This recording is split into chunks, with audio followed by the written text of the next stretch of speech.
kay Kagura. Kagura ba to? Okay. Oh, yes, Sure. yes. Oh, sure. Ayun. Sure? Kagura pick ata yung lumabas. Sasabihin ko sana kasi I would have preferred the Kagura over the Zetian. Pero let's see.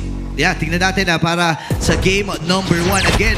Napaka-importante sa magkabilang kupunan na to na nasa 7th and 8th spot. Ayun na nga, no, kumpirmado na pre, Zetian na debut pick ang ilalatag dito ng Hive. Talagang may niluto ang side ng AP Bren para sa match na ito. In terms of early game, I would say Xnova malaki ang magiging role niya dito in terms of delaying as well. Yung pwedeng maging rotation dito ni Few. Pero mukhang Lord JM ngayon still under level 1. At mukhang nakakalamang na sa mapa dahil na rin dito sa Uranus pickup na ito. Ang ganda ng ikot nila dito and Few ay sumama na rin dito sa may bandang ibaba. Medyo weird na pattern ang ibigay dito ng Team Falcons. No. Pero again, AP Brent, kailangan nilang ma-maximize yung early game na pambubrusko at panggugulo ni Xnova na ngayon ay hindi pa natin masyado nakita. I love the emblem choice here coming in from Ogwen. Ito yung magiging pinaka-basic mo na emblem setup para sa isang Kaja in this competitive meta. No? As much as possible, palakin mo yung damage sa mga kasama mo. Maraming nakakalimot na may pangtanggal ng magic defense ang isang Kaja, kaya napakaganda pa rin ng Farsa plus Kaja combo. Nakapag-double down din yung AP Bren in terms of the crowd control skills na meron sila. Since they have Aqua, they have 3 additional ultimates na posibleng magbago ng laro, especially during the clash fights. Napag-usapan nga natin kanina na yung clash talaga ang isa sa mga pinaka-forte ng dalawang teams na ito. So those ultimates are really gonna help in displacing and making sure na sila yung makakuha ng mga laban. Men, napansin ko rin doon sa Infinix in-game equipment natin. First item, Dreadnought Armor para dito kay Flap TZ. Talagang pinaghahandaan niya yung masakit na early game damage mula dito sa isang Arlot. Kasi alam mo naman na Fury Hammer lang ang puhunan niyan, pakati-kati na yan. Pero magkakasalubong itong si Flap TZ and Lord JM para sa unang pag-go. Sisimulan ni Kyle TZ at hahatakin sa kanilang poder. 4 na miyembro na from Team Falcons ang nakahabante. Si Flap TZ umabante rin at isusuko na ata to ni James Punks. Nilagyan na nila ng pugad, men, nagtipon yung mga Falcons. Alam na nila na makakuha nila yan ng mabilis. First turtle goes to Falcons. Yan naman kasi yung maganda, no? When you're running a YSS composition, basta mapantayan mo yung jungle path, napakabilis talaga mag-clear niyan. Even against sa Hayabusa, tas mukhang makakanakaw pa nga sila. Surgical yung approach ngayon ng Team Falcons. And as long as hindi naman napakataas ng risk. And all of a sudden, Phoenix is gonna be right over there. Pero natulak ni Xnova kasama yung Flicker. March safe ang dalawa nating teams. And that burns out the flicker as well para dito kay Ogwen, no? At least nakapull yourself together siya. So, most likely, no, sa susunod na turtle fight ay available na muli ang flicker na ito. May mga spells na nagamit pero parang sulit din naman. Pero ito, sinusulit din ni Lord JM yung advantage siya in terms of the physical damage. And kung babalikan natin, no, itong composition ng Team Falcons, medyo heavy sa magic yung kanilang lineup. No? And si Kyle TZ lang talaga kaasahan pagdating sa physical. Pero alam mo, dapat hindi na ka pinapansin yung dalawang yan kasi hindi naman magkakapatayan yan. Direk, palipat sa kabila. Direk. Ayan lang. Andito kasi lahat ng mga laban eh. Wala pa masyadong nanggaganap dyan. In fact, from what we saw kanina in terms of the gold, it really is Ogwen taking advantage of the first turtle take kasi wala pa sa level 4 nun sa Xnova. Yeah. None of them in terms of the initiation. Kaya mas madali talagang nakuha ng Team Falcons yung turtle na yun. Napakaganda ng ginagawa dito ng Team Falcons. No? Tahimik lang na nagfa-farm. Kapag pwedeng bigyan, bibigyan. And that also limits yung mga pwedeng gawin kasi ng AP Bren. And as long as, sabihin na natin, hawak dito ni Ogwen ang kanyang ultimate, hindi rin pwedeng basta-basta pumasok si James Banks with the Ugi Shadow Kill dahil madalas no, yung mga Kaja player natin, isa spam lang yung Divine Judgment. The moment na mag-expire yung Ugi Shadow Kill ay babanatan ka, no? Bibindot-pindutin mo na kagad yung ultimo no, kapag pumasok. Pero may mga ganyan, may mga usapin na yan eh. Right after mo i-pick yung Kaja, alam mo na kagad kung sino yung magiging target mo and kailangan niyang pumili. No, nabanggit mo kanina, Umi, na meron din passive gati itong si Aqua. So kung magiging call talaga dito ng Team Falcons, kailangan nilang humanap ng tao na babasag doon sa passive na yun. At si Flap TZ ang taong tama na nakatalaga doon. Yun naman kasi talaga yun, no, yung pwesto ng Uranus dito. Pero mukhang sa setup ng turtle na to, I would say 50-50 ang turtle take na to. Ang daming tao par. Medyo naninibago ko. Parang masyadong payapa. Hindi ganito yung nakasanayan ko tsaka napanood ko pa kahapon between these two teams na may clash dapat. But then all of a sudden, si Flap TZ tsaka si Xnova lang ang nagkikita. Men, kung tatandaan mo, may sinasabi nga na calm before the storm. Medyo yun ata ang nagiging plano dito habang nailatag din. Oy, papasok ata dito, Falcons ha! Si Flap TZ nakapag-final slash na yung iba sa mga members and it's gonna be Team Falcons taking it. First blood para Few. Tuloy-tuloy pa rin magigilaban dito. Naglapag na ng Salmon Force. Ang isa sa mga members pa ng Team Fox ang makikita. Same for Lord JM. 3 for the price of 1. Team Falcons takes another. Oh, parang napasama ata sila dun ha. Oo, napasama ang AP Bren doon. That was a great wall for X-Nova, no? Ang ganda na sana ng balak ng AP Bren na pag-resetin yung turtle, maghanap ng mas magandang team fight. But the decision coming in from Team Falcons, yung split decision nila na biglang pumasok doon sa kay X-Nova at yung hilain mismo yung tank ay ang nagbigay sa kanila ng pagkapanalo doon. Imagine mo, men, 5 minutes pa lang, alam nilang sapat na yung damage nila para i-burst yung pinakamakunat na miyembro ng AP Bren. Men, speaking of 5 minutes, 5 minutes pa lang, available na rin ang fleeting time para dito kay Open. Pero si Black TC nang gugulo na. James Pac, yung baba ng buhay niya. Uy! Kaya lang may off-cam kill na naganap. And super makmak nakitil ang buhay dito ni X-Nova. Aray ko! James. Flop Daisy na naman ang natagpuan sa pagkakataon pero na final slash siya. Pero biglaan yun, men! Bubuhay pa rin si Black TC, manggugulo. Round number 2 daw. Atras muna, Summer Force, inilatag ni Shizu. Men, Shizu, Kaltizi medyo nangangalahati. Actually, lagpas na pala. Tuloy na natin yan. Shizu takes one down. Owen is gonna be the next stop para makapag-divine judgment pero hindi niya itutuloy. Wala pa muna yung timing. Men, sabi ko sa iyo, duda ako kapag medyo tahimik, alam mong may aabante dyan eh. Oh, at nakita nating umabante ang AP Bren doon sa may bandang mid lane. This is something na maganda naman na ginagawa ng AP Bren. Inaalagaan nila yung ruta papunta sa double lane dito ng Shizu. Isa sa mga pinaka-importanting pwede mong gawin if you're AP Bren. Dahil kailangan mag-power spike agad itong Harith na to para lang mabigyan kayo ng some sort of advantage in a disadvantageous fight already dahil lamang ng 3,000 ang side ng Team Falcons. And sa totoo lang, no, kita natin for the last 3 engages na sapat ang damage ng Team Falcons para i-burst yung Grok. So hindi rin sila pwedeng bumabad ng sobra-sobra sa loob ng team fight. Alam mo, hinihintay ko dito yung talagang triple wombo combo ng AP Bren, yung pag-crowd control na sabay-sabay talaga. Kasi I think that is where those few seconds would really matter para sa Hive since they have the damage output courtesy of Shizu. Nakakuha na siya ng isang kill and assist. And at this point, since may turtle na tayo, baka dito natin makita yun. Ayan na, X-Nova nagpakita na rin. Hayaan na Uy! naman si Owen. Humila na itong si Owen and then all of a sudden the Feather Airstrike is gonna be there. Tungkol sa apat! I repeat, tungkol sa apat! Para sa kupunan ng AP Bren, here they go! Dalawa ang bagsak sa kanila pero doon naman sa kabila, it's gonna be X-Nova going down. Bahay pa rin ang Turtle. It's Flap TC trying to zone out the rest of the members of AP Bren as well. Pero si Flap parang kiliti lang daw sa kanya. Sabi ni Lord JM, halika dito kaibigan. Si Few nandun sa may bandang likuran. Shizu is there as well. Pero si James Pax ang makakuha niyan para sa Hive. Hindi makalapit si Kyle DC dun sa nangyari na yun. Napakagandang zone para kay Lord JM. Oo, napakaganda ng ginawa ni Lord JM doon. Yung follow-up immediately after nakapag-set si X-Nova. Feeling ko alam ng Team Falcons na sapat naman yung damage na meron silang ma-burst yung Grok. Hindi lang siguro nila in-expect na may matitirang ganong kaliit at enough yung oras na yun para magkaroon ng 4-man set. In fact, mapapanood natin yan sa ating replay na sinubukan ng AP Bren. Kaliit, katiting na damage. And alam mo kung bakit nabuhay yung Grok doon. A very timely Fury of the Phoenix na nanggaling kay Aqua para mabilan ng oras dito si X-Nova na mag-set. Oh, yun pala yung naging purpose dito ng isang Zitian na kung saan kapag alam mo na paliit na yung buhay ng objective, tsaka mo lang ipapop yung Fury of the Phoenix at nagamit nila ng maigi yung kanilang kits na yon. Ngayon naman, pupunta na tayo sa 8 minuto ng larong ito at kung papansin natin si Infinix in-game equipment, second item na pa yung Bane. Naka Holy Crystal na tsaka Lightning Truncheon. Tatlong Holy Crystal pa bago matapos. Yun lang item na yun, no? Lang item na yan. Pero again, jokes aside, no, itong Bane na ito, power spike na by that moment. Kaya na talagang mang-burst ng kahit sino. Maliban na lang of course if makumpleto yung Shida Shield. Pero mukhang maghahanap pa sila dito. Okay, pagkakataon nata, Lord JM ay walang ultimate. Uy, ayan na naman yung tatlong tungkol kasama ng Feather Airstrike and the Fury of the Phoenix as well. Kaso mawawala si Super Marco na maaga. It's still, lumalaban pa rin yung iba sa mga members dito ng AP Bren. It's Flap TC na tumatangki na naman ng mga damage. Pero si Owen at Marco, wala ngayon sa Falcons. Yung 2 for 1 hindi, 2 for none pala naging palitan. Oh, ito na naman sinalubong si Few sa may mata. Sing! It's gonna be Aqua and the rest of the members of AP Bren getting another kill as Few goes down. Grabe, biglang apak sa silinya rito ng AP Bren, biglang bumulusok. Oo, at hanapin pa nila si Flap ha. Flap? Okay. Okay lang ata. Okay, Sabi buhay ni pa. Flap, buhay pa ako. Oo. But barely is the case. 5 pa. Ang mga miyembro ng AP Bren nakapalibot ngayon sa Lord. Hinihintay nila. Iniimbitahan ang Falcons to come over.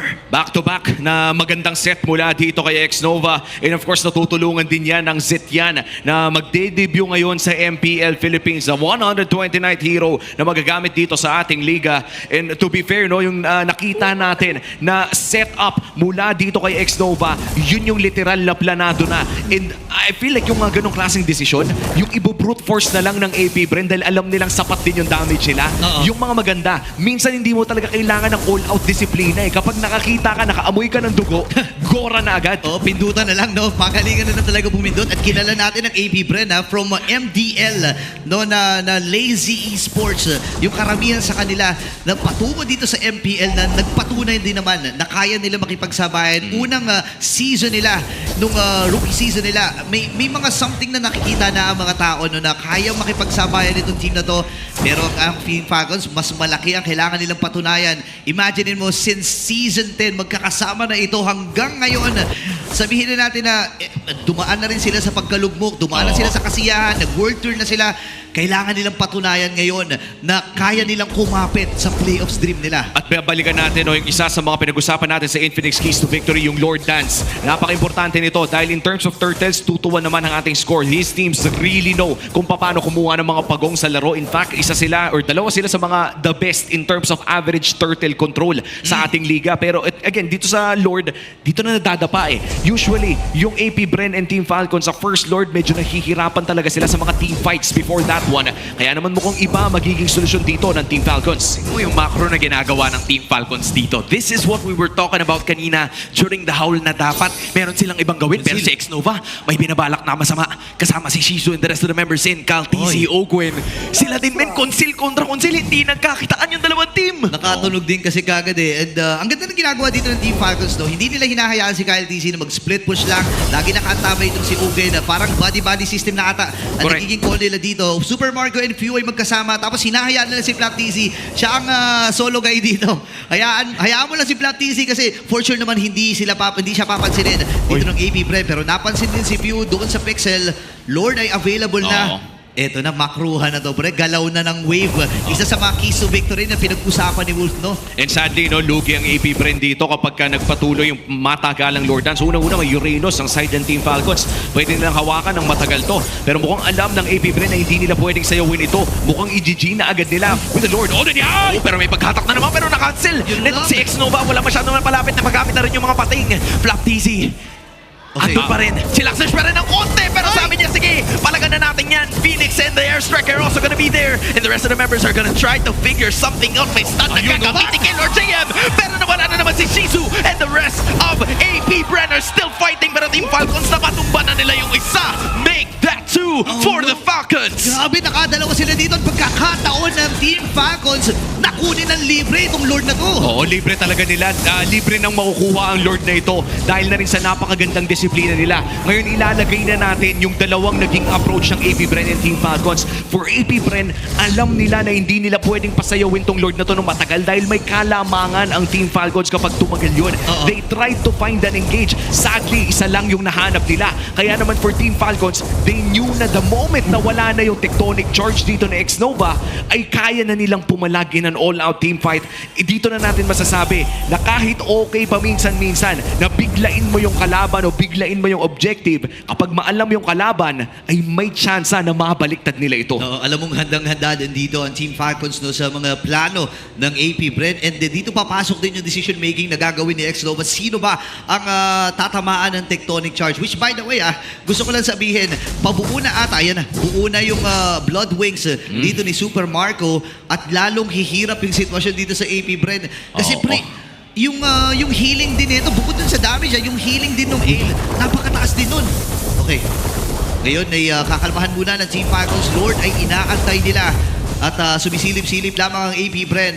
Ilang segundo ang kanilang bibilhin at itong si Flap TZ ay nagpapakita din lamang tila ba ang AP Bren inaantay lang yung bagyo na pumasok sa vicinity ng kanilang lugar. Ako si Ogwin, medyo naipit sa may bandang gitna.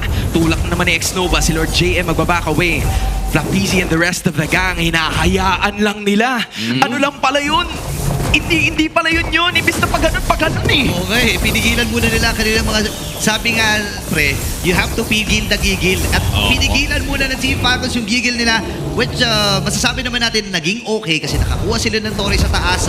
Pero ang magandang pag-usapan dito ay yung kondisyon ng AP Bren. Paano nila mababaliktad, paano nila mapapaliit yung kalamangan na ito. Kailangan talaga magawa ng AP Bren na makahanap sila ng magandang setup. Pero si Ayan Ogwen na, nakahanap na ata sila. Si Flap TZ mauna. Yan ang tanong kung ito na ba yun. Pero sabi ni Ogwen, hindi pa.